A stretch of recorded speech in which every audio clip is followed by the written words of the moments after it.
l'hématologie pédiatrique a fait des progrès immenses sur les dernières années.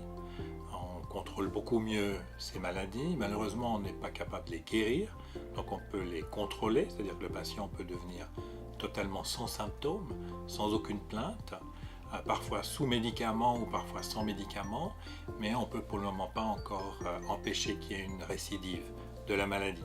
Donc ça veut dire que c'est une prise en charge et un suivi qui se fait sur le long terme. Et le long terme veut dire un poids pour le patient, pour sa famille.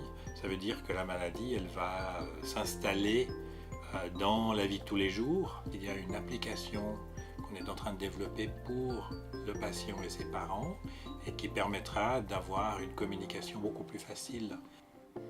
C'est vrai que cette application nous donne vraiment l'espoir d'améliorer premièrement donc, le contact avec les parents parce qu'eux ils vont pouvoir peut-être donc, directement nous faire part de leurs inquiétudes ou des signes qu'ils veulent nous dire. Et puis l'autre chose, donc améliorer la communication avec les autres médecins et pour que l'enfant lui-même, s'il a des choses à nous dire ou à nous rapporter, donc que ce soit quelque chose de plus facile, donc qu'il arrivera à faire tout de suite.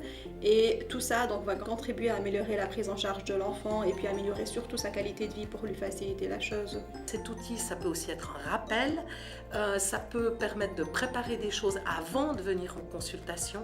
Et je pense que c'est vraiment une liaison entre ce qui se passe pendant la consultation et tout ce qui se passe en dehors de la consultation qui pourrait peut-être avoir un impact ou qui pourrait nous servir, nous, comme accompagnants, comme professionnels de la santé, pour aider au mieux pour avancer par rapport à ça. Ça pourrait me permettre en fait de communiquer justement avec les médecins, vu que j'ai quand même beaucoup de rendez-vous. Du coup, ça pourrait me permettre de me décharger un peu, de devoir faire toujours, prendre un carnet, noter quand j'ai eu mal, à quel moment de la journée j'ai eu mal, est-ce que c'était plus en me levant, plus en me couchant, enfin, disons les questions habituelles qu'on nous pose. On aurait des résultats beaucoup plus vite, on saurait qu'elle a été vue, que ça a été traité, et on aurait un suivi.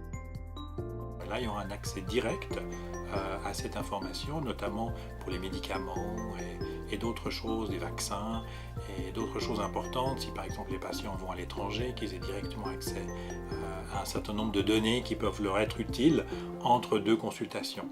D'autre part, ça nous permet aussi de récolter des informations, notamment avant la consultation, sur le déroulement de la maladie entre deux consultations, et donc d'avoir de façon plus standardisée des informations qui nous viennent plus facilement que simplement pendant la consultation. Donc ça permet un échange d'informations, et je crois que ça c'est vraiment le principe de cette application.